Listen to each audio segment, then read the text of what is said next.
আজকের ক্লাসে আমরা শিখব অ্যানিমেশনের সাথে সাউন্ড সিনক্রোনাইজেশন কিভাবে হয়। অ্যানিমেশনের সাথে যদি সাউন্ড সিনক্রোনাইজেশন না হয় তাহলে অ্যানিমেশন কোনো অবস্থাতেই খুব সুন্দর ভিজুয়ালাইজ যে বিষয়টা সেটা থাকবে, কিন্তু সেখানে যে মেসেজ পাসিং এর বিষয়টা কিন্তু সঠিকভাবে পাস হবে না। অ্যানিমেশনের সাউন্ড সিনক্রোনাইজেশন হচ্ছে ভিজুয়াল মুভমেন্ট কেমনভাবে মেলানো যাতে দর্শকের বাস্তবসম্মত অভিজ্ঞতা পাওয়া যায়। মূলত লিপ সিকিং, চরিত্রের মুখের আন্দোলন এবং সংলাপের পদ মিলিয়ে দেওয়া। যেমন চরিত্র তোকে হ্যালো বলে তখন হ্যালো মুখের অঙ্গভঙ্গি সেটার সাথে মিলিয়ে ফেলা।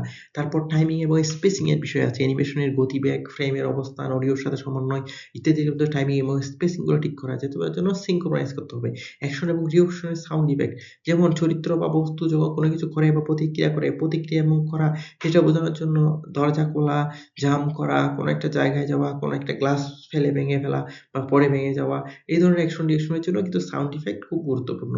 বিষয় এবং আবহাওয়ার তৈরি, যেমন দৃশ্যের পর পরিবেশে অবতারণা করার জন্য অডিও তৈরি করা, পূর্বের কোনো একটা অডিওকে কাহিনী বা চিত্রকে নিয়ে আসার জন্য তার পিছনে একটা ব্যাকগ্রাউন্ড অডিও দেওয়া, বৃষ্টি, পাখির কিচিমিচি, শহরের রাস্তা, এই বিষয়গুলো নিয়ে আসা।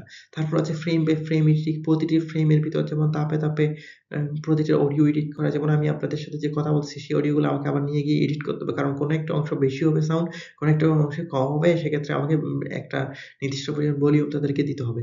প্রযুক্তিগত সাপোর্ট বা সফটওয়্যার আছে, যেমন Adobe After Effects, Toon Boom, Harmony, Audacity, FL Studio ইত্যাদি যে বাছাই করে এই অডিওগুলো সেখানে সিনক্রোনাইজ করা।